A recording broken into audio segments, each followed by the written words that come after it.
Newcastle United 0, Leicester City 0, and this result means that Newcastle officially make Champions League football this season. Congratulations to them. I mean, for them to make Champions League football this season is a complete, I mean, it's remarkable. I don't think anyone would have expected at the start of the season. I know they've had the Saudi Arabian ownership under them, and we knew that it was going to be inevitable for them to go back into the big time. But I don't think anyone would have thought it would have been this quick. For them to make Champions League football in their first full season under Saudi Arabian ownership, from when literally last season, before they got taken over, they were in 20th position, is absolutely crazy. A massive credit has to go to Eddie Howe, Jason Tyndall, the playing staff, the coaching staff, everyone and anyone, man, that's involved in Newcastle United Football Club, because they've done an absolutely brilliant job. Brilliant job there. And today, I mean, look, a 0-0, you're probably sitting there, Newcastle fans, thinking, I wanted to win the game. You're on the top of any sort of momentous occasion with a win. But that doesn't really matter. Look, you've made Champions League. I still think the performance was good today.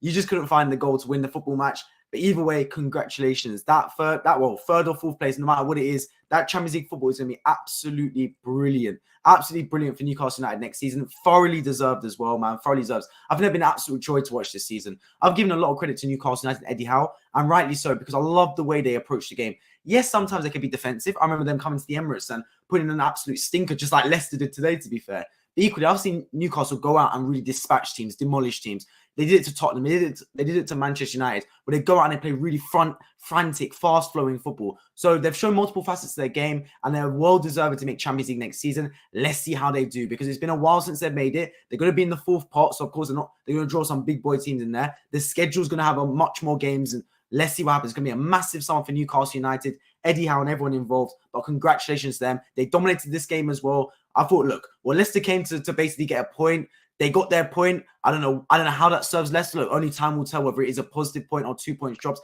If I was Leicester, I personally would have gone for the 3 points. But it's one of those things. Overall, though, the main thing was Newcastle got the point that they needed, and they're assured of Champions League football next season with a game to spare. So that's absolutely brilliant. Keep your comments coming in the live chat. I'm going to move on to them in a second. Let me quickly touch upon Leicester City, though, because they still are in dire need of 3 points on the weekend, because they're still getting relegated at this rate. They are. And look, the point today, you look and you go, Newcastle away, it's a good point. Just like when Arsenal played Liverpool at Anfield, right? You're sitting there and you're going, 1 point at Anfield is a good result.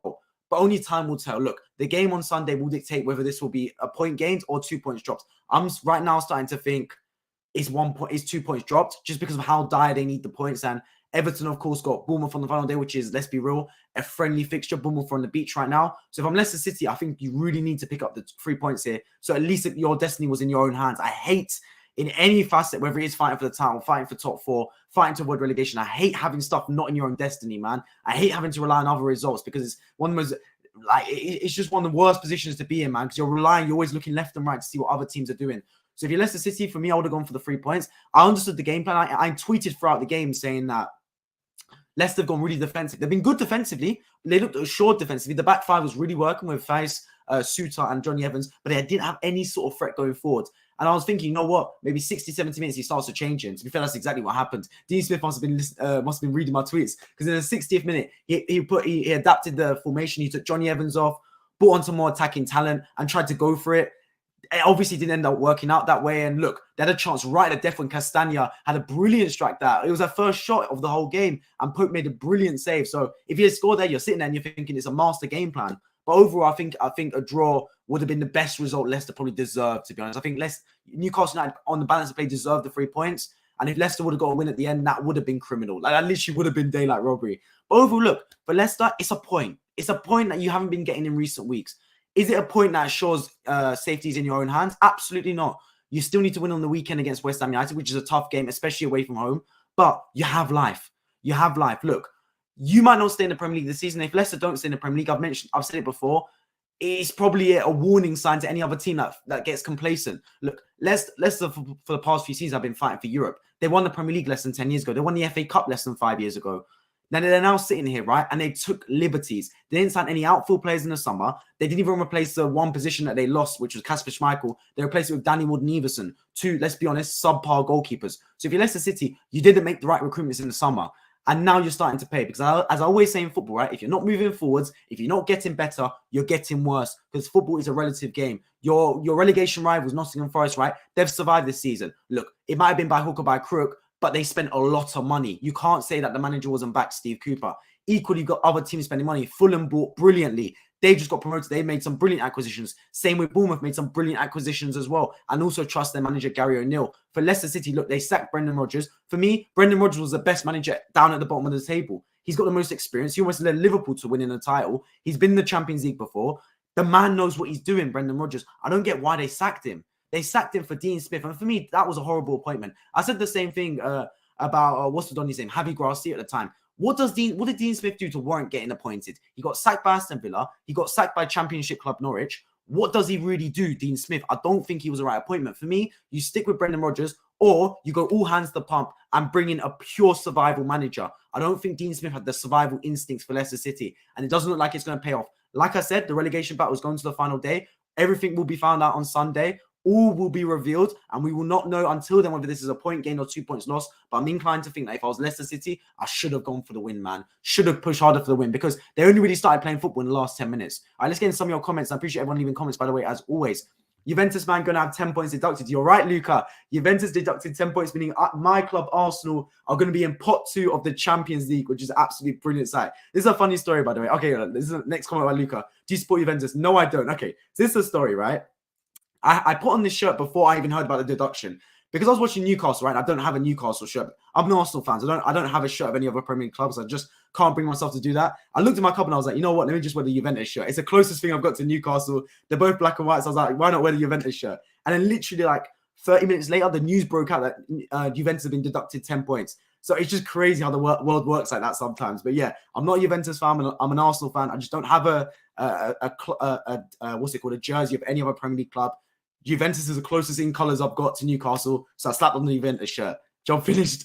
Newcastle absolutely dominated. I was surprised how they didn't score. Bruno G somehow didn't score on the open net. Even though they had a frustrating day at the office, they still get UEFA Champions League next season. Luke, to be fair, that's a brilliant analysis. Couldn't have put it better myself.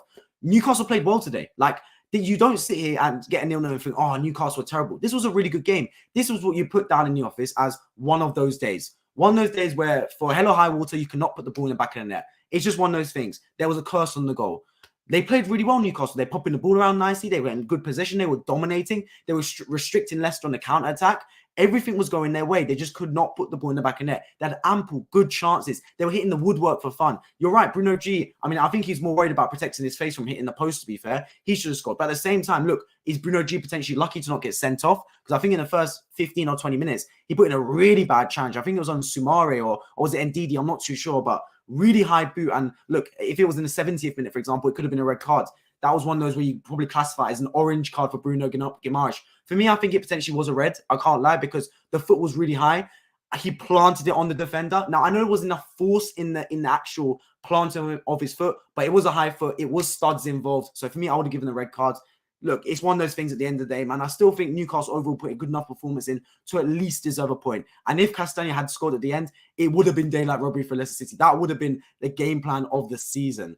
Got what was essential. So, okay, wanted to see a window. See, that's the thing, Jeff, right? Look, Arsenal won the league at White Hart Lane drawing. You sit there and you go, we won the league at White Hart Lane. But a part of you is thinking, I want to win the game. That's the same with Newcastle today, right? They're putting such a shift this season. They've been absolutely brilliant. One of the more consistent teams in the league and thoroughly deserve getting Champions League football next season. And when it comes to the climax, when it comes to the boiling point, you want to win the game to win it. You want to have that party atmosphere culminated in a win for the club. Look, a draw, obviously, it goes down a bit like a lead balloon overall. Sorry, it goes down a bit like a lead balloon in terms of result.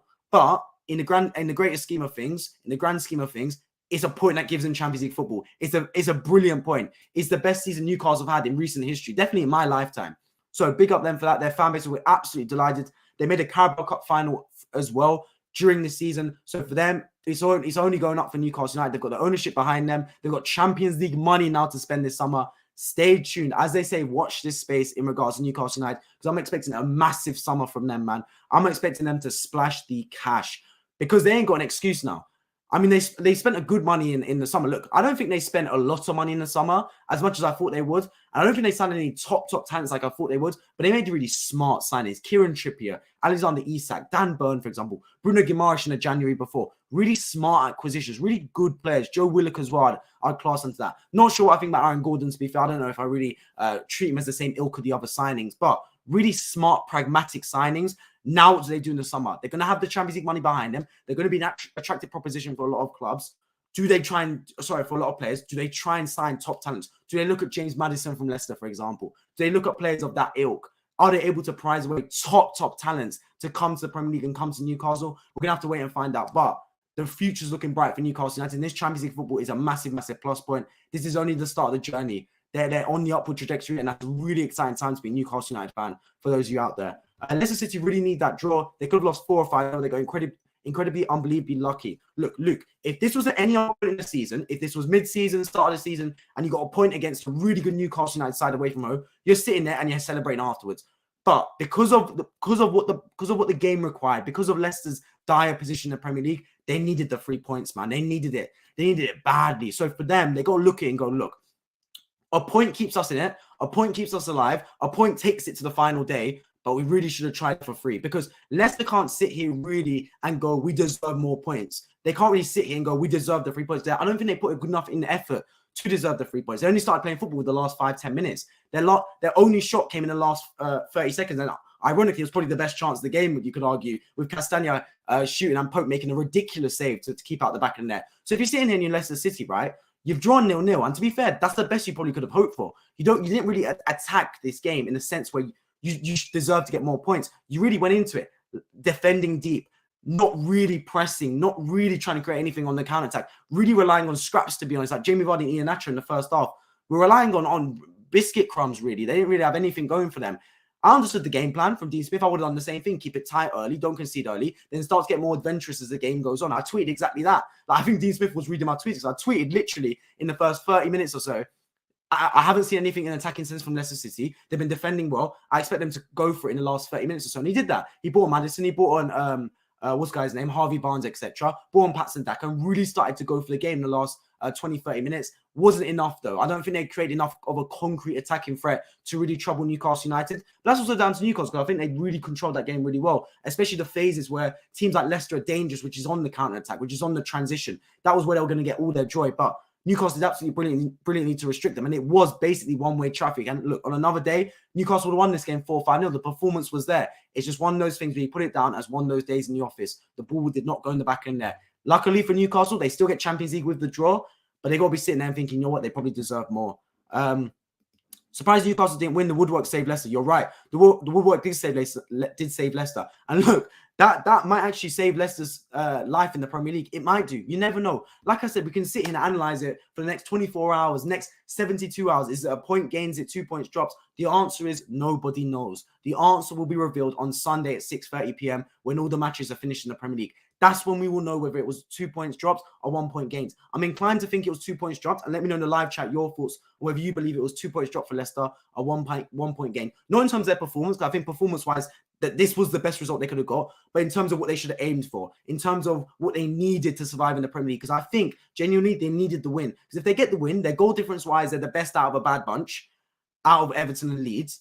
And the fate is in their hands. Because Everton played Bournemouth on the final day. I'm not being funny, right? But Everton got Bournemouth at home, a Bournemouth team that's on the beach, basically. They've survived. They're looking to just go into the summer and have their celebrations. Meanwhile, Leicester go to West Ham United, a West Ham United team that's rejuvenated. Just beat Leeds United 3-1 as well. So you're sitting there and you're thinking, I'd rather be in Everton's position. And you don't, for a team that's the size of Leicester. And look, it's crazy, by the way, that either Everton, Leicester, or potentially both are going to get relegated from the Premier League this season and play Championship football next season. That's absolutely crazy to even comprehend, given how massive I view these clubs.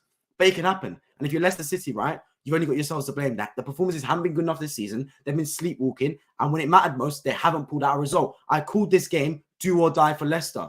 The way I see it is they're dead, but they're not buried. That's how I would describe it. They've still got potential to turn it around. And look, on the final day, they might win. They still might get relegated. And if that happens, you still got to sit there and go, you deserve that because you should have pulled up the results earlier. And if they got the win today, then they probably would have got promoted, but they didn't. It's a tough game, Newcastle way. And look, any other point in the season, you'd say it's a really good point. But when you needed to win most, you didn't deliver. I got to say, man, Leicester City's game plan was way too defensive for me and for too long. If Leicester scored at 93rd minute, Newcastle fans and players would have been pissed. The most frustrating thing is when you have so much possession and shots but can't score. Well, here's the thing, Luke, right? When Newcastle came to the Emirates, they did exactly the same thing Leicester did. They stunk up the gaff and played for a 0-0. They did. Leicester did the same thing today. So Newcastle can't complain because every team's got a different way of playing football. You're not going to play every team out the park in terms of football sense. Teams are going to come to defend. And that was Leicester's game plan. And look, if Leicester did score in the last second under Castagna, if it wasn't for a Pope brilliant save, you'd be sitting and you're going, that is daylight robbery. Like, they fully got away with daylight murder in this sense if Leicester would have won this football match, because they did not deserve it given their effort they put into the football match and given how well Newcastle were playing. But football is football. Anything can happen. The main thing is for Newcastle, right? If you're getting frustrated, if you can't seem to find a way into the back of the net, don't lose the game. As coaches say, if you can't win the game, don't lose it. And that was basically what Newcastle United did. So I have to commend them for that. Even though the balls are going in the back of the net, they didn't get frustrated. They didn't throw extra bodies at it. They kept disciplines. They kept control of the game. And despite not being able to find a winner, they did what they needed to do and come with a point. And that guaranteed and assured them Champions League football next season. So if you're a Newcastle United fan, right, you're annoyed you didn't get the win, especially the fact that you deserved to get the win. But you got to sit there and go, look, it's a point that guarantees us Champions League football. At the start of the season, if someone told me you're getting Champions League football, I would never have believed them in a million years. I would have said, what are you drinking? What are you smoking? But they've assured it. They've got Champions League football next season. They're going to be playing with the big boys. They're going to be able to have a massive summer now. So it's a brilliant, brilliant point with all due respect. It should have been free, but that does not matter. It's a point that will go a long, long way for Newcastle United. But the opponent has one shot on an automatic goal that almost happened. Well, exactly. Look, I mean, arguably, Timothy Castagna had one of the best chances of the game with Leicester's only shot. And I was screaming for them to box it earlier, man. Like, what I don't get is for Leicester City, right? They've got a set piece and they're not swinging it in first time. They're trying to play short. Like, you've got Sutar in the box, you've got Face in the box, etc. These are tall players in the box. You're going to get, whenever a team's defending deep, right, whenever a team's launching on the counter-attack being their only sort of threat, set pieces become like gold dust. Set pieces become your biggest outlet and your most likely chance of scoring a goal. So if that's the case, why are you playing short on set pieces? And another thing is, right, I analysed this the other day. Newcastle almost scored through Bruno Guimaraes when Wout Faz did the absolute unthinkable thing. And I analysed it literally 2 days ago. Why do teams decide to flick on near post corners is beyond me. If you're a striker doing it, fair play. It makes sense because that's the game plan in a lot of corners. Flick ons from near post. Why defenders decide to flick on from near post is beyond me. Like, he almost cost his team a goal. Flick it out for another corner or better, head it away from danger. I don't get what Wout Faz was doing there. Almost cost his team a goal, but I just had to get it off my back because I literally analysed that in a game literally 2-3 days ago. So I don't know what he was thinking doing that again, man. Everton's safe with win. If they draw, still okay, unless Leicester win or Leeds win by many goals. Look, for me, Everton are going to survive. If I have to predict the bottom three right now, it's going to be Southampton, Leicester, and Leeds. I think Everton will survive. They've got Bournemouth at home. And what it means is for the second or third season in a row, really, Everton have got away with murder. But you can't keep playing with fire. You can't keep playing with matches because you're going to get burnt. And that's Leicester. And that's Everton, sorry. If Everton keep flirting with relegation, eventually they're going to drop. They look like they're going to survive again this season by hook or by crook, by the skin of their teeth. They look like they're going to survive Everton. Not again. They have to fix up that football club because too many times they're flirting with relegation, man. You're not learning your lesson. And look, you may still go down Everton. And if they do, deservedly so. I've said this. Look, out of Everton, Leicester, Leeds, and Southampton, whichever of those three teams go down, of course, guaranteed that Southampton are going to go down. But whichever of those other two teams go down, yeah, they deserve to. Genuinely, they deserve to. None of those four teams deserve to stay in the Premier League from their performances this season. They've been crap. They've been inconsistent. They've been sleepwalking the majority of the season. So the way I look at it, right, whichever of those four teams survive, they've got away with murder. And it looks like it's going to be Everton, and fair play for them doing so. But they have to fix up and they have to change because, look, this is the first season in a while when none of the promoted teams are going to get relegated. And for me, that's a massive statement because it goes to show that the money involved in the Premier League, and B, the fact that owners are willing to spend. They don't come up to the Premier League and think, you know what, when newcomers here, let's just try and be friendly. Let's not try and spend a lot of money. That's not the case whatsoever. Fulham went out and they signed big-time players. Willian got bought in, a Premier League winner under Chelsea. Bern Leno, Arsenal's backup goalkeeper, got bought in. João Paulinho, what a signing that was. Fulham came to play and they've had a brilliant first season. Bournemouth made some really good signings as well. You look at players like Philip Billing, been an outstanding signing for them. Equally, you look at Nottingham Forest, signed 20 players. They brought in Keylor Navas, one of the best goalkeepers in world football at one time, into the team. So these teams that get promoted, right, they're not getting promoted to just basically survive and just run the same team that was in the Championship. They're looking to improve. And I guarantee the same thing from Burnley. I guarantee the same thing from Sheffield United. And I guarantee the same thing from either Coventry or Luton who come up. So if you're a team that's in the Premier League, if you're a team that's flirting with relegation, you can't get complacent. You can't get ahead of yourselves and get arrogant and think, you know what, we're a Premier League team. We've been a Premier League team for a while. We're too big to go down. And I think that's what Leicester City thought. I think Leicester City thought, you know what, we're too big to go down. Even if we don't have a big summer, even if we don't spend a lot of money, the worst we're probably going to finish is 10th. They still probably would have expected a mid-table or top half of the table finish. But no, it was a rude awakening for Leicester. And they're one game away from getting relegated to the Championship, and deservedly so, because they haven't spent enough money, in my opinion. They haven't made enough right recruitments. They didn't replace the players that wanted to leave. Yuri Tielemans, you could tell his head was gone. Madison, to an extent, you could tell his head was gone. These players were elsewhere. They were just running down their contract. Jamie Vardy, brilliant servant to Leicester City, one in the Premier League, one in the FA Cup. It's time to move on, man. Football is a business at the end of the day. You got to make business decisions. You got to make tough decisions. Some of your employees might be the most loyal employees of all time. You have to move on from them if they're not doing their job well enough. And that is Jamie Vardy. Failed to replace him. Ian Nacho, not the right replacement. Patson Daka, not the right replacement, etc. Injuries have cost Leicester. They lost Fofana, didn't replace him, etc. So if you're Leicester City, right, you've only got yourselves to blame. You got a lot of money from the Fofana selling, didn't spend it wisely. Let's see what they do. If they get Championship football, which is looking likely, so be it, man. It's time for a rebuild there. It's in Everton's hands at home, so Bournemouth last game. If they get relegated, they can only blame themselves. Yeah, look, Everton are in the best position out of a bad bunch right now. I back them to stay up because I think Bournemouth at home as well, they'll do it. But who knows, man? Anything can happen in football, and none of these teams have really been consistent enough for me to have any faith in any of them, to be completely honest. I have a feeling Everton will think about scoring too much and can't score against Bournemouth.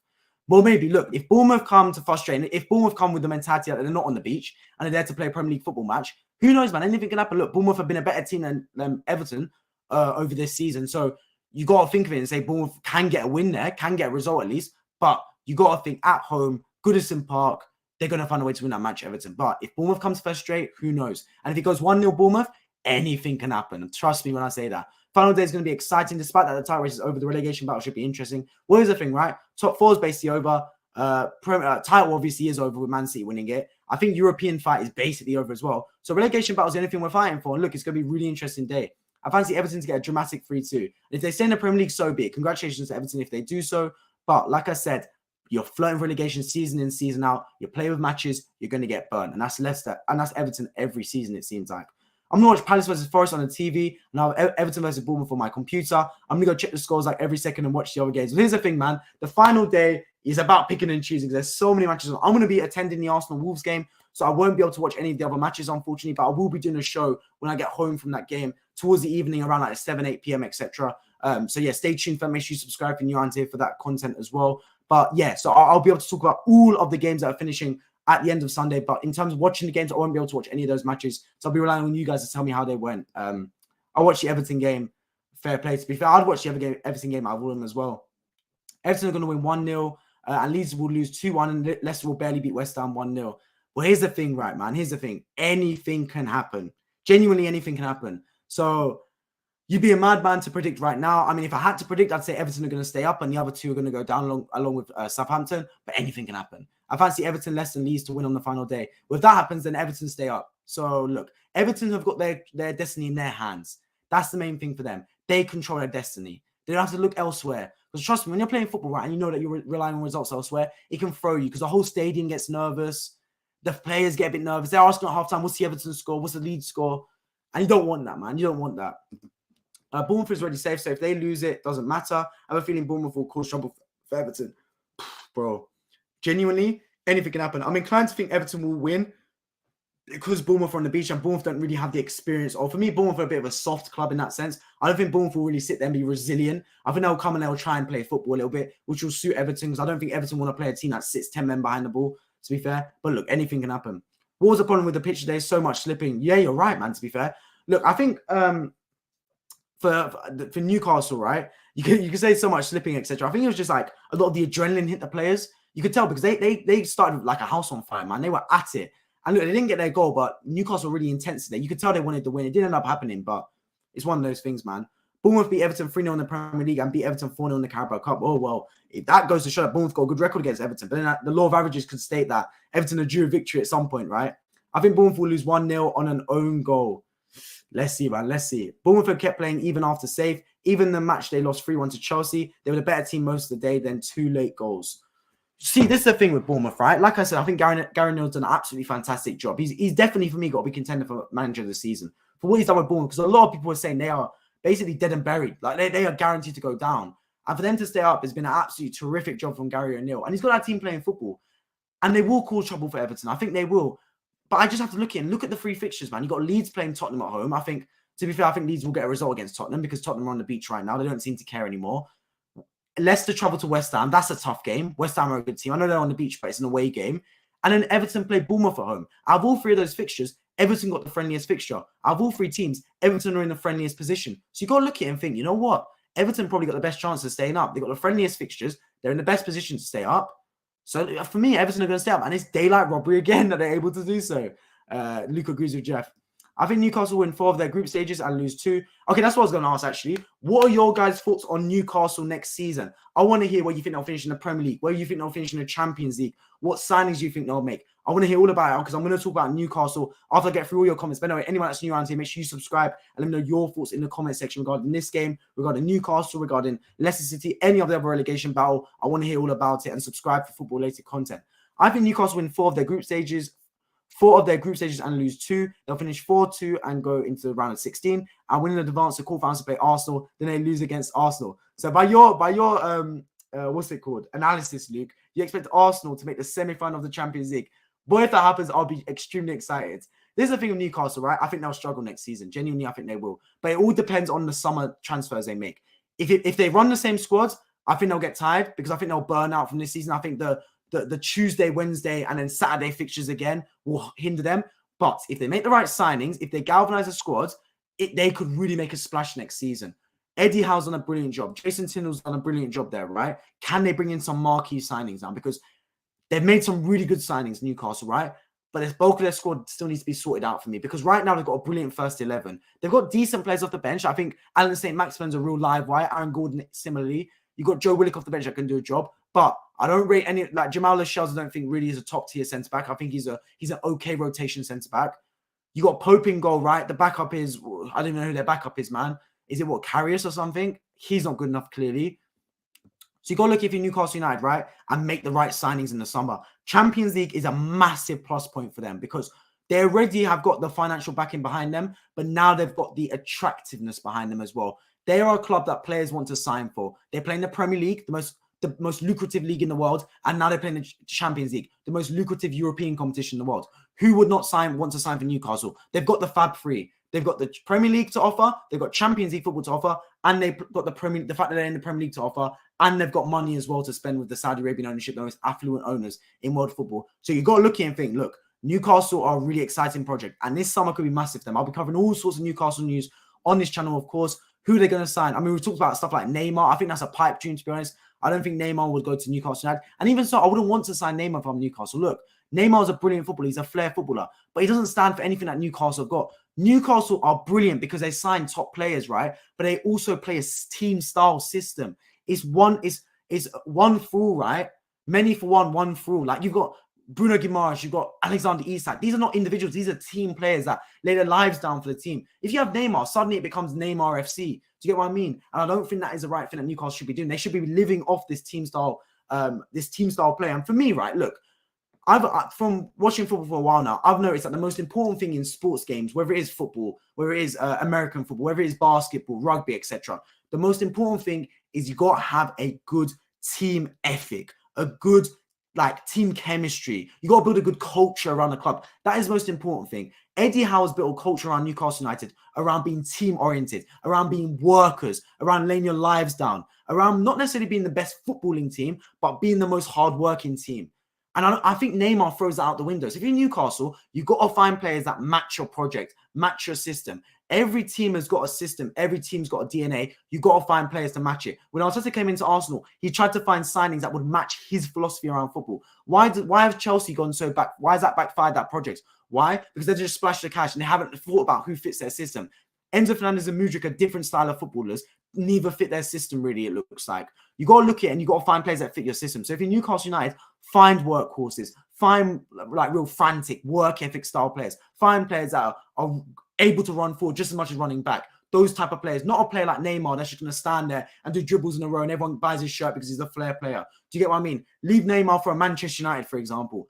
If you're Newcastle United, spend the money, but spend it on real quality players. That's what I'm thinking. Players that match your ethic, players that match the Eddie Howe system, match what he's looking to build at Newcastle United. Because he's going to be given time. He's done an absolutely brilliant job so far. The confidence is there with him. The players are behind him. The fans are behind him. The whole hierarchy is behind Eddie Howe. And that's a brilliant combination. Like I always say in football, right? You've got to You got to have trust from the top to the bottom. Everyone's got to buy into this. And when you have that, beautiful things happen. And I think for Newcastle United, they're on the project up. They're on the up. Let's see what happens. It's a massive, massive summer for them because it can backfire. It can backfire. Look, money is a blessing because you can spend it. You can spend it, right? But you can also spend it very badly. Money can be a blessing just as much as it is a curse. We've seen teams buy horribly and ruin everything about that football club. Make the worst possible signings. You just saw Chelsea do it this season, right? Drop 600 million and they've got worse.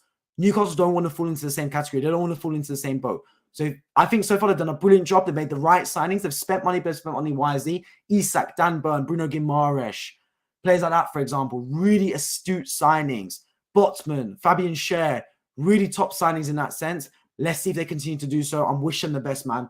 Newcastle United, I've got a lot of faith in them moving forward. Trippier got voted man of the match. Fair play. I don't think really he deserved it to be. I'm not really sure who deserved man of the match, to be fair. If anything, it could be a Leicester player. Just for the fact that they managed to stay 0-0. Like, even if it was the goalkeeper, for example, why not? Any Premier League team should get out of the group stage. Tommy, you're right. But the thing with Newcastle is, right, they're in pot 4. And the fact they're in pot 4 means that they're going to struggle because they're going to come up against top teams. Arsenal are now in pot 2 because this club, Juventus, actually got their 10-point deduction put back into place again, meaning they're not going to make the Champions League. And Arsenal, due to club coefficient rankings, go actually leapfrog and go from pot 3 up to pot 2, meaning we're going to get an easier tie as well. So look, Newcastle, for them, look, Champions League, wherever they finish, I don't think it's that big a deal, really. They're not expected to win the thing. It's just good to have Champions League experience. It's good now you've got Champions League to be able to sign good players. You know what I mean? Like, you're attractive proposition now. So for them, look, it's a massive, massive plus point. Their fans will get to travel to Europe. They'll be talked about in big matches. The budget will be there. They'll get a brilliant influx in cash. The whole staff will get a pay rise, I'm sure, bonuses. Same with the players. So yeah, massive credit to them. Liverpool Man United to lose against Chelsea, and Fulham and Liverpool need to win. Liverpool need Man United to lose against Chelsea, and Fulham and Liverpool need to win. But I think Man United will finish top 4. Man United isn't losing to Chelsea. Maybe Fulham, but not Chelsea. Look, to be fair, I think top 4's wrapped up. And I said it from a while now. For a while, I said, look, top 4's wrapped up. It is what it is. I don't think it's going to change. Man City, Arsenal, Newcastle, Man United, in whatever order you want to say. For Liverpool, they had a good run of form, but it came too little too late. This was the thing with Liverpool, right?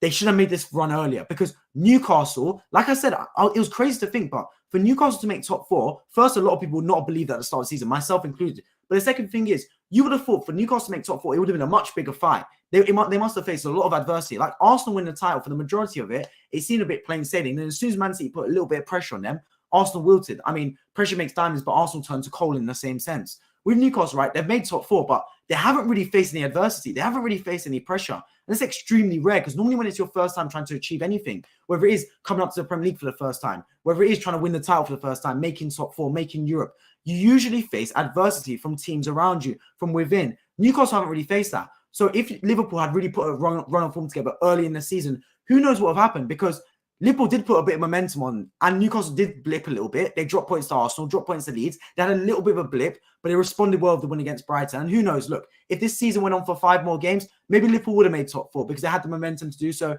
and the pressure would have told. But it was too little, too late pressure from Liverpool. They didn't do enough early on in the season, and Newcastle, fair play. They made top 4. I think Eddie Howe will be counting his blessings that Liverpool weren't at it, Chelsea weren't at it, Tottenham weren't at it, etc. So for that reason, they were able to make top 4. Not discrediting them one bit because I think Newcastle had a brilliant season and they've been really consistent. And they were third for a lot of the season as well. They were playing really good football. So I don't discredit anything Eddie Howe's done at Newcastle. He's done an absolutely fantastic job. But at the same time, I think he knows that if Liverpool were at their best, if Chelsea were at their best, if Tottenham were firing in any sort of sense, Newcastle would have really struggled to get top 4. So they made it this season. They made it due to themselves, but also to a lack of quality from teams around them as well. But they've got to take advantage now. They have to take advantage in the summer and sign some top players.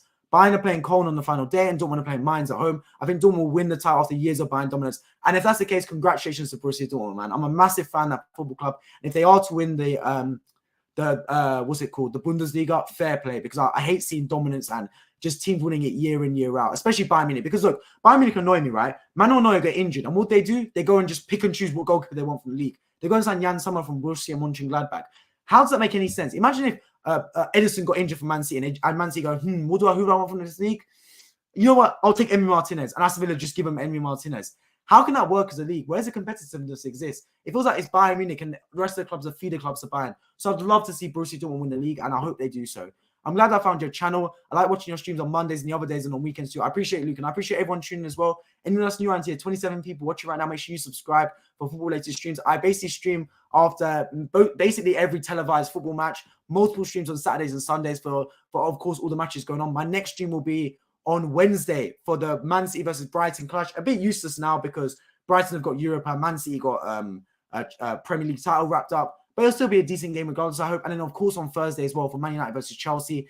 And then, of course, Saturday for the EFL Championship playoff final at Wembley. I'll be streaming after that. And on Sunday, the final day of the Premier League season. So those are my next 4 streams coming up. Make sure you subscribe and also check out my Twitter and Instagram in the description for tweets throughout football matches in case you care about them.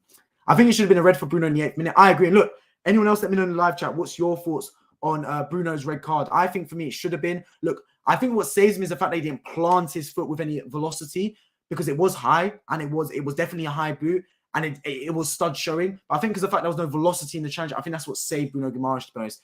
For me, it goes down as one of those orange cards. Like, you know what I mean? Look, that could be a rule in football. Imagine they introduce an orange card, right? Where if you get an orange card, basically your next challenge, you get sent off. Who knows? Who likes that rule? I just thought of it right now. But maybe don't fix what isn't broken, right? And Leicester were hanging on to the ropes for their lives. They were. And look, this is what I'm saying. If the fate was in Leicester's hands, I'd back them to stay up because a result like this can galvanise the team. Getting a 0-0 at St James's Park against a really good Newcastle side is a brilliant point. And you can come away with those as really like galvanising the squad, really being like a brotherhood, togetherness. But it's got to a stage where they actually needed 3 points, where 1 point isn't a good result. It's like when Arsenal went to Anfield, right? In any other season, getting a point at Anfield is a brilliant result. But because Arsenal needed to get the title, because Man City, the Greyhounds, the Bloodhounds, the Sharks were chasing them down, it suddenly became a win or nothing, a do or die game for Arsenal. And of course, they got a point. And in the end, Man City have gone on to win the Premier League. I feel like it's the same today. Look, only God knows whether it's a point gain or 2 points drop for Leicester City. But I'm inclined to think they should have gone for 3 points because at least the future would have been in their hands. And if they got 3 points against Newcastle today, I would have backed them to stay up. Because I think getting 3 points against Newcastle is the type of confidence that you need and the momentum that the squad needs going into their final game against West Ham United. Look, a point could do the same thing and they might go on to beat West Ham. But the scary thing is, even if they win on the final day, if Everton win too, they're not safe in the Premier League. So if you're Leicester City, right, you should have gone for the 3 points. That's just my opinion on it. The game plan was fine. First 45 minutes, first half, frustrate Newcastle United. But in the second half, you've got to add some kind of counter-attacking threat. You've got to add some kind of danger because Leicester City was too passive. Their final shot came in the 93rd minute. And ironically, they probably should have scored from it. But still, they had no sort of outlet in the game. Defensively, they were perfect, but they've got to sort out their transitions because when you're defending deep, you got to have a threat on the transition. And the fact that they didn't have any sort of threat probably brought into Newcastle dominating the game even more because they felt more of an inclination to impose themselves on the game because they probably looked at it and thought, you know what, Leicester ain't caused us any trouble. Jamie Vardy's lost a gear. Ian Nacho can't hold the ball up. So they probably sat there and went, you know what, let's commit even more bodies forward. And look, at the end of the day, Newcastle probably deserved the win and Leicester probably got away with one hanging on for the draw, but it probably still isn't enough. And that's the scary thing for them. Probably didn't have anything to do except for that first shot. 23 shots for Newcastle, 78% possession, and let's add 1 shot and 22% possession. Well, here's the thing, right? That's why it's such a big save from Pope, because when you're sitting there for 85, 90 minutes and you literally are not doing a thing, your gloves are not even warm. To make a save of that caliber is really good because genuinely, he would have been really rusty. He must have been standing there. He could have had a cup of tea the whole game. I don't think the camera was on Nick Pope once. But the fact he was able to make that save right at the end and still be alert, still be alive, that's the signs of a really top-class professional goalkeeper. And Pope exhibits exactly that. He's been a top performer for Newcastle this season, man. Really good. Brighton versus Liverpool in the Europa League final next season. Potentially, what a game that would be. Congratulations to Brighton for making Europa League. Liverpool, of course, is commiserations to them because I think even the most pessimistic of Liverpool fans would not have expected their team to get into Europa League. They would have at least expected a Champions League finish. But look, if that's the way the cookie crumbles, that's the way the cookie crumbles. The ironic thing is, right, Liverpool looking to sign Alexis McAllister from Brighton. So a McAllister derby for the final, who knows? Leeds are going down, I agree. I think Leeds are definitely going down. Look, Leeds or Leicester are going down 100% one of those teams. I can't see both of them staying up. Everton got the best chance of staying up. I think for right now, the bottom three is as it is. I think it's going to be Leeds, Southampton, and Leicester. And if that's the case, Leicester City, wow. For Leicester City to get relegated, a massive scalp going down. And for Everton, count your lucky stars. Trust me when I say that. Count your lucky stars. And you need to fix up. Salama, appreciate joining the stream. Hope you're doing well. Make sure you subscribe if you're new around here. Says yes. I'm not sure what that yes refers to, but I appreciate you hopefully agreeing with me. Let me know your thoughts in the live chat, by the way, regarding this game, regarding how you believe Newcastle going to do next season, and anything else football related. Even look, Juventus getting a 10-point deduction. Let me know your thoughts on anything related to football in the live chat. Neymar could possibly go to Man United. Yes, I saw the reports on that, right? And if it does happen, that's a better move than to Newcastle for me. Should Man United go for Neymar? No, I don't think so. I think, look, Man United have always been able to deal with personalities. They're the biggest club in England, right? If any club can deal with Neymar, it should be Man United. They've had Cristiano Ronaldo. They've had players like Nani, for example, flair footballers. So if Neymar goes there, brilliant in that sense. He's still a top signing. But I think they've got bigger problems to deal with if you're Manchester United. That's just my opinion on it, right? Neymar's going to cost you north of 150 million. Or sorry, not north of 150, north of 100 million, I expect. Neymar at the very minimum will cost 90 million. For me, if you're Manchester United, right, you got a lot of holes to plug. Striking position number one. Now, if you sign Neymar and shift Rashford to striker, so be it. Fair play. But for me, there's another player on the market that you should be going for more, and that's Harry Kane. Striking position, get Harry Kane, get Victor Osimhen in. Job done. Next position, goalkeeper. David De Gea, I don't know why you're offering him a new contract. The brother is not good enough, man. It's case in point with Manchester United. Look, this is Man United we're talking about. If you're Manchester United, right, you've got to be looking at the pedestal of football, which right now is Man City. Look at players, and if Man City wouldn't even look at them once, why should you be looking at them? Let's be completely honest about it. It's a harsh truth, but it's true. Would Man City have David De Gea in goal? No. Yes, he makes a worldie save every now and then, but he makes too many mistakes, and he's absolutely criminal with the ball at his feet. He will not get into any top side that's looking to challenge for league. So why are Man United persisting with him? Yes, he's been there since 2014. Yes, he's a quote-unquote legend of the club, but it's time to move on, man. Man United have had bigger legends than David De Gea. They will continue to have bigger legends than David De Gea. He's not good enough for the club. Move on from him. Bring in a top goalkeeper. If it's Mike Maignan from AC Milan, so be it. But you need a goalkeeper at Man United that's good with the ball at his feet, good making saves, and also doesn't make mistakes. Those are not mutually exclusive events. You should find a goalkeeper that's good at all three. You're a big enough football club to find that type of goalkeeper. You should not be settling for a goalkeeper that's can't play with the ball at his feet. But you go, you know what? It's not the end of the world because he makes a worldie save every now and then. No. You're Man United, man. You're not a team to settle. You're not a team to look at a goalkeeper and go, you know what? He might not be good at this, but he's good at that. This isn't a trade-off. This is non-negotiable. Get a goalkeeper that's good at everything. You have to if you're Man United. Because look, a goalkeeper and a top-class striker, for me, is the difference between Man United being a top-4 team and a title-challenging team. They title challenge until January. If they want to go the whole way and title challenge until May, April, like Arsenal did, bring in that goalkeeper, bring in that striker, and you can definitely do it. Gary O'Neill, the Bolton legend. Big up Gary O'Neill, man. Absolutely fantastic job at Bournemouth. Definitely for me, contender manager of the season. Alongside Unai Emery, alongside Roberto De Zerbi. Arteta I'll still give some credit to as well for the job he's done at Arsenal. Of course, you've got, for example, what's the Donny's name, man? I forgot his name. Pep Guardiola for winning the Premier League and potentially win the treble. He'll go down as a manager of the season as well. He'll probably win it, especially if he wins the treble. But yeah, certain managers have done a fantastic job. Roy Hodgson as well, since he's come in to Crystal Palace, done a brilliant job. Somebody else I watched, Fogden, watches Bolton. He mentioned Gary O'Neill's name one time. Yeah, I think Fogden's a Bolton fan, right?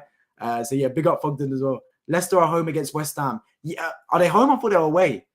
Well, that's changed the game for Leicester at home. Leicester fixtures. Well, I think Leicester were away. You're right, they're at home. Okay, that's a game changer then. I thought they were at the London Stadium. Okay, so that's a game. Well, to be fair, they would be because West Ham played at home this week and Leicester played away this week. So it should alternate. But yeah, okay, that's a game changer. So Leicester then got a friendlier fixture than I thought. Even still, though, I'd still rather play Bournemouth than I would West Ham personally. I think West Ham got more to offer. I think Declan Rice can turn up in any day. West Ham and David Moyes, they've got a bit of momentum right now. Of course, they won their last game against Leeds United. They're going to want to have good form going into the Europa Conference League match. But equally, they might rest players. Who knows? So 6 in one hand, half a dozen in the other. At the end of the day, right, it doesn't matter what's in front of you. It's got to a stage where you just need to win. Even if Arsenal's in front of you, even if Man City's your opponent, find a way to win the football match, man. Can Newcastle attract the very top players? I've heard people say, would Mbappe live in Newcastle? Look, I don't think they'll attract the very top players, but they don't need to. They don't need a superstar in Newcastle, right? Continue with the team building, man. Like, Arsenal don't have a quote-unquote superstar, in my opinion. They've done very well this season. Look, the thing is, superstars will get you results because they are superstars. But the caveat is they come with an ego. They come with baggage.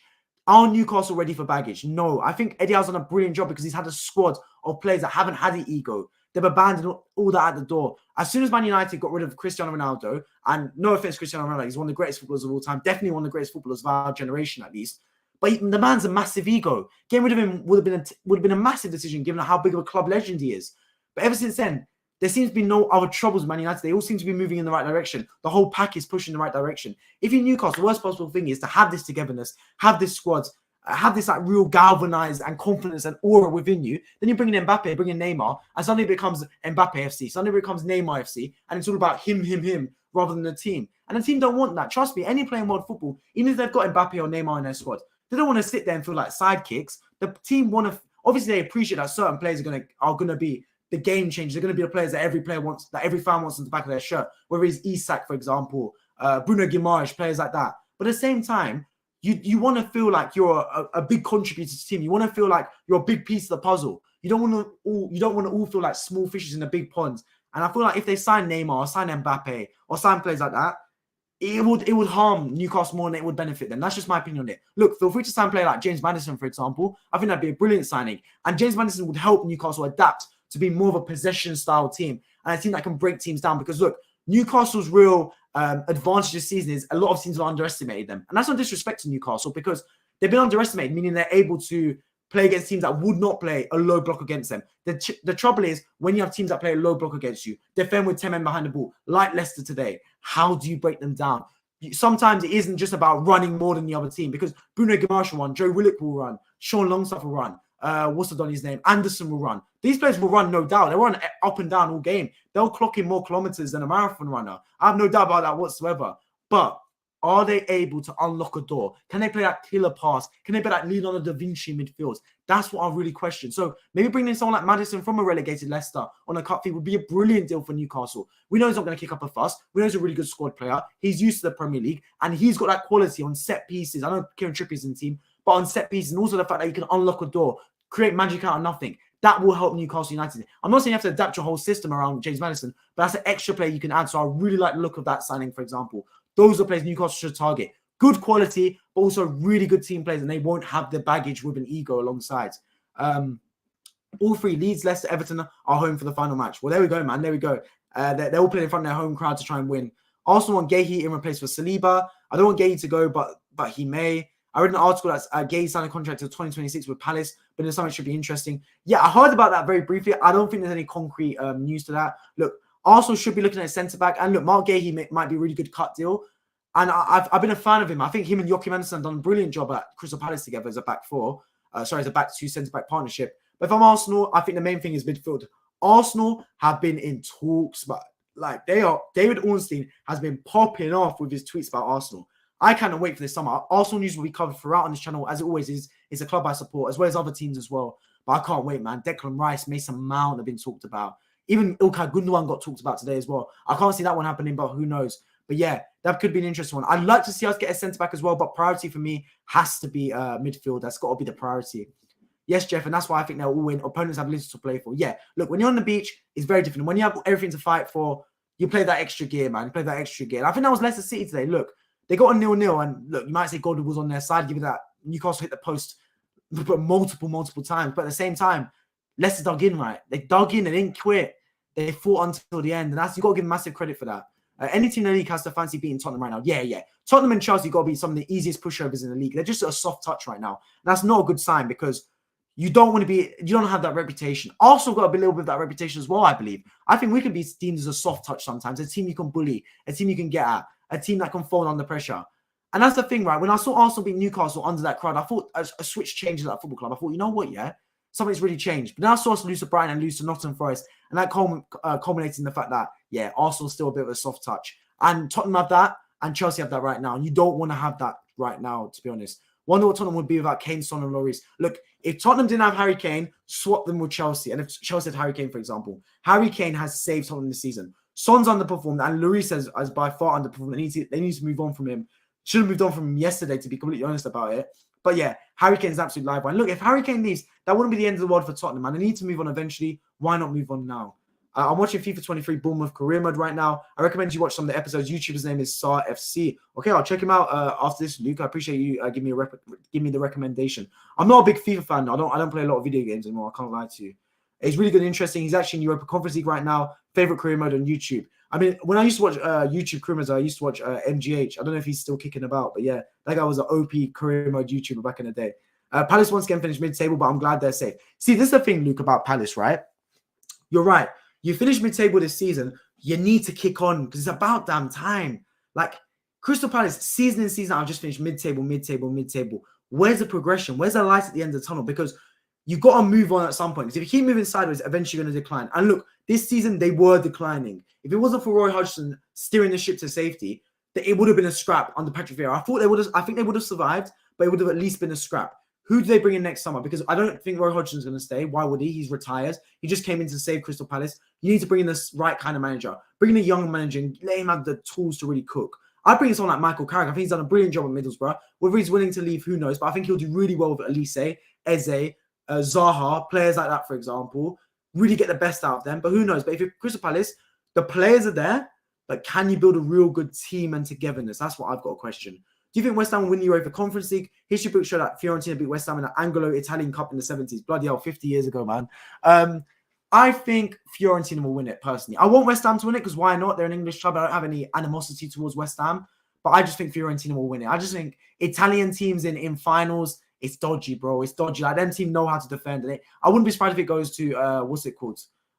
Extra time or even penalties, to be completely honest. Are you bored of mid-table yet in regards to Crystal Palace, I'm guessing? I think West Ham will win on pens. And look, if West Ham win on penalties, what a day for them. And look, a final alone is a brilliant occasion for West Ham United, but I think it's got to a point where they're putting so much blood, sweat, and tears into that Europa Conference League. They want to win it now, man. They just want to win that competition. And yeah, I'm pretty bored of mid-table. I'm not surprised, man. I'm not surprised. Yeah, I remember a time when Tottenham would literally finish mid-table for a good few years. I remember when Liverpool were finishing consistently below Everton, right? So football can change. Like, a lot of things change in football. Look, Brighton, 10 years ago, they weren't even in the Premier League, and now they've got European finish for the first time in their history. So there's hope for every team out there. Get the right recruitment in, get the right manager in, trust your scouting network, get a togetherness with the fans. Yes, it's a lot of things that need to go your way, but it is in your control. You don't need to have Saudi Arabian money. You don't need to have oil money to win the Premier League. You don't have to have oil money to make a splash in the league. You start to bring in a good ownership. When I mean good, I don't even necessarily mean affluent. I just mean well-run football club, a good manager, trust your team, trust your scouting network, trust your academy, and go from there. Coventry versus Luton, right in Wembley. Yes, the Saturday evening, 4:45 p.m. kickoff, the EFL Championship playoff final. I'll be covering it on this channel as soon as it's done. Make sure you stay tuned for that. Awful scenes in Spain. Vinicius Jr. shouldn't be subject to that no to racism. Yes, Tommy, I should talk about this as well.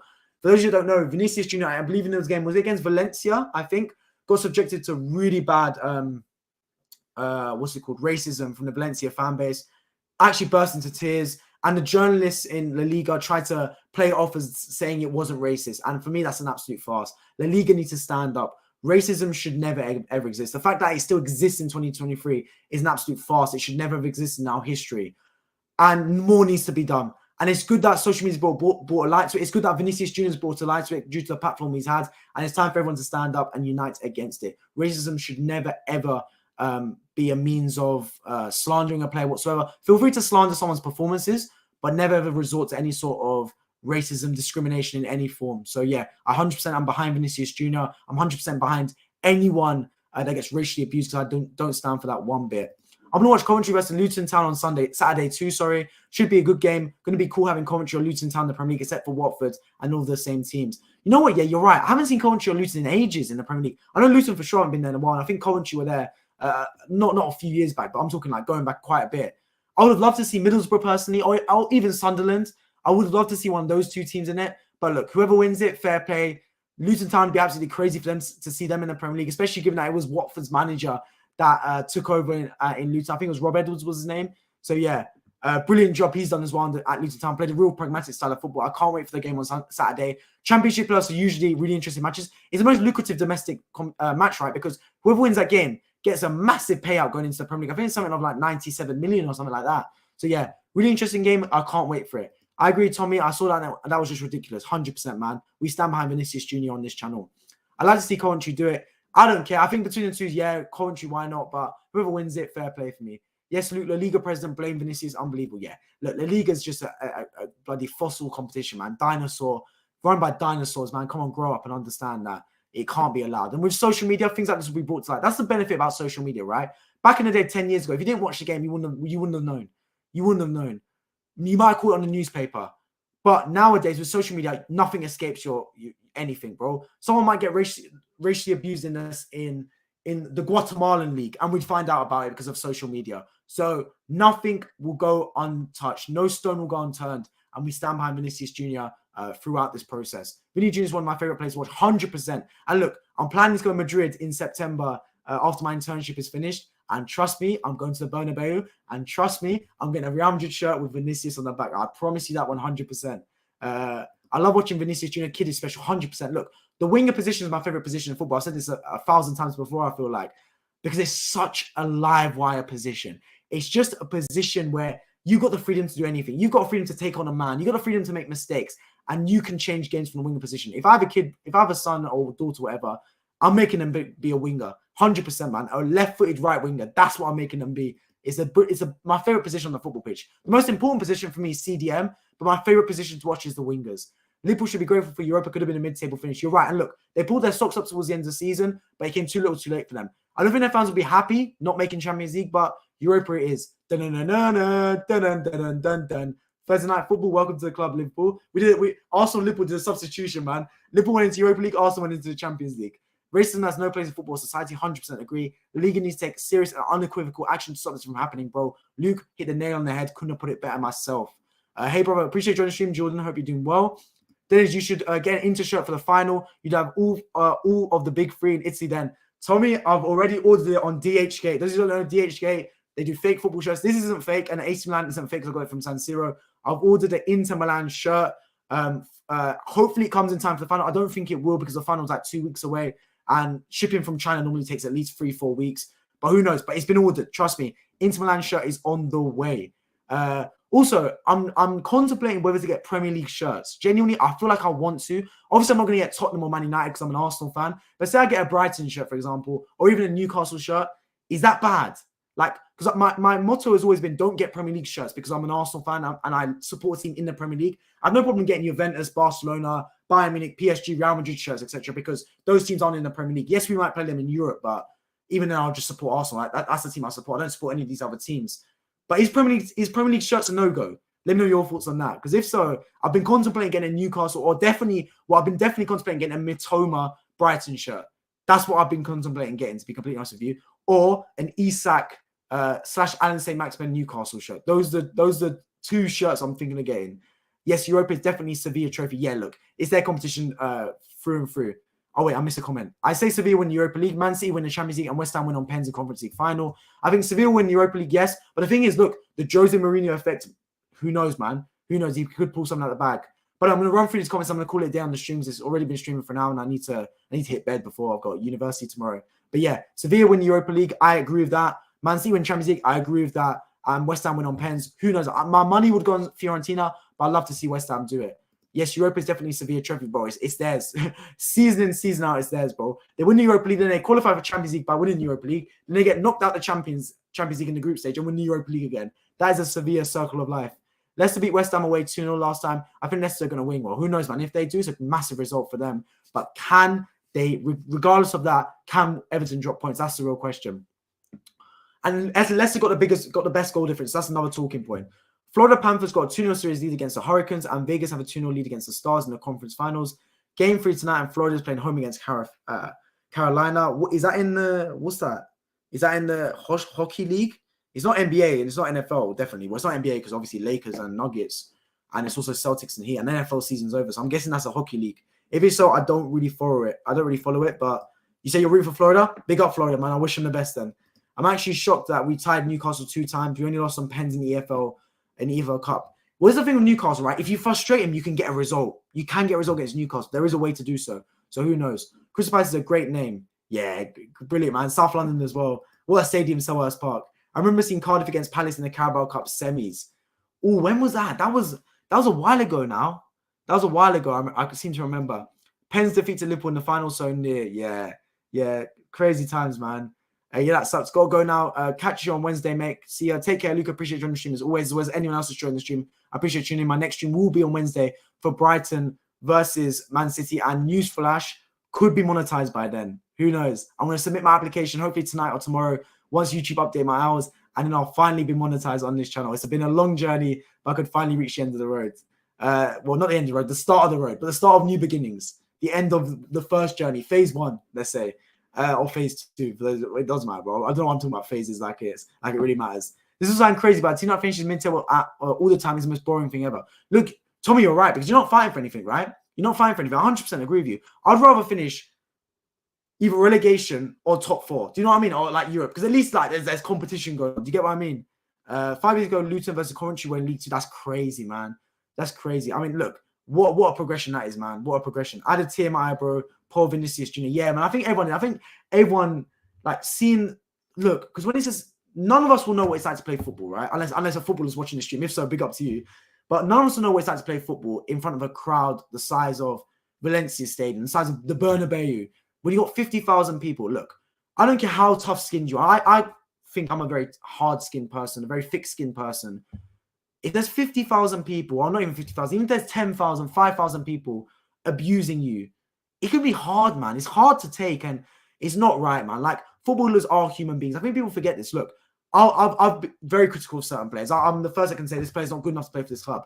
But you'll never, ever catch me actually slandering a player in any sort of discrimination term or anything in that sense. I will criticize their performances on the pitch, and I'll criticize their footballing ability to an extent, but I'll never criticize them as a person or draw out anything about them, because that's drawing the line, and that's going too far. So yeah, I want to see some kind of stadium bans. I want to see culture shift. I want to see, look, potentially even, man, like fines for clubs, etc. Point deductions if it gets that bad. Who knows? But something needs to change, man. Coventry last in 2001, I think. But there we go, man. Ages ago. Nice one, bro. Inter shirt is cool. Yeah. I ordered Inter Milan shirt. I ordered Atletico Madrid shirt as well. I believe those are the 2 teams I ordered. Don't do Prem. You can get other countries like Cardiff City. Yeah, why not, man? Why not? I'll get all sorts of other country shirts, etc. The thing is, what if I get Cardiff to get promoted to the Prem? Then it becomes a dodgy story. Get the old firm shirts for those Champions League nights. Well, look, who knows, man? Who knows? I'm thinking about it. Take care, bro. 2012 semis. Yeah, back in the day. How long did it take you to get monetized? Lucas says, last question in the chat. I mean, obviously, I started my channel at the end of 2020. So that's about 2.5 years ago. But I only really started taking this seriously at the start of last season, I want to say. But then about like March this season is when I really started to actually take this serious, like take YouTube, like live streams, like everything really seriously on this channel. Because I've got my other channel. I've got the Dennis Sancar channel, which is my personal channel, where I give like university advice. But I really started to take this channel super seriously around March time this year, when I really started to actually like start live streaming, post consistently every day. Before then, I was mostly doing Arsenal reactions. How many teams do you support? I mean, I support Arsenal. That's it. I support Galatasaray from Turkey because I'm Turkish. But even then, I only really support them in Europe. So yeah, I just support Arsenal. For me, look, Arsenal's the only team I really support. There's other teams I'd like to see do well. Like, for example, I like seeing AC Milan do well. I like seeing Napoli do well. Oh, I bought Napoli shirt as well. That's the one. Kvara. I bought him on the back. Kvara, however you say his name, because I'm a massive fan of him.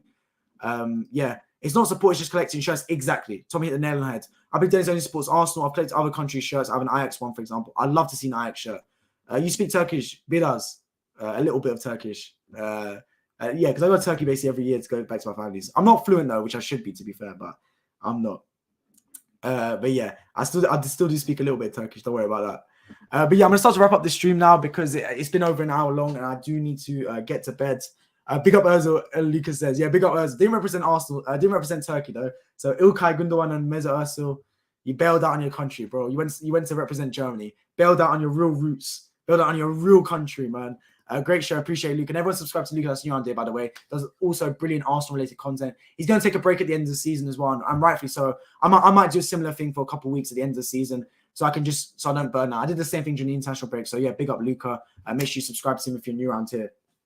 But yeah, I appreciate everyone tuning in as always. In terms of this game, 0-0. You're probably sitting there thinking, what a dead game. It actually was a decent game to watch, to be fair. Newcastle, it was one-way traffic for them. Couldn't find a breakthrough. But for them, no spoiled milk. They still end up qualifying for the Champions League. I appreciate everyone that liked this video. I appreciate everyone that subscribed. Anyone that's new on here, make sure you subscribe.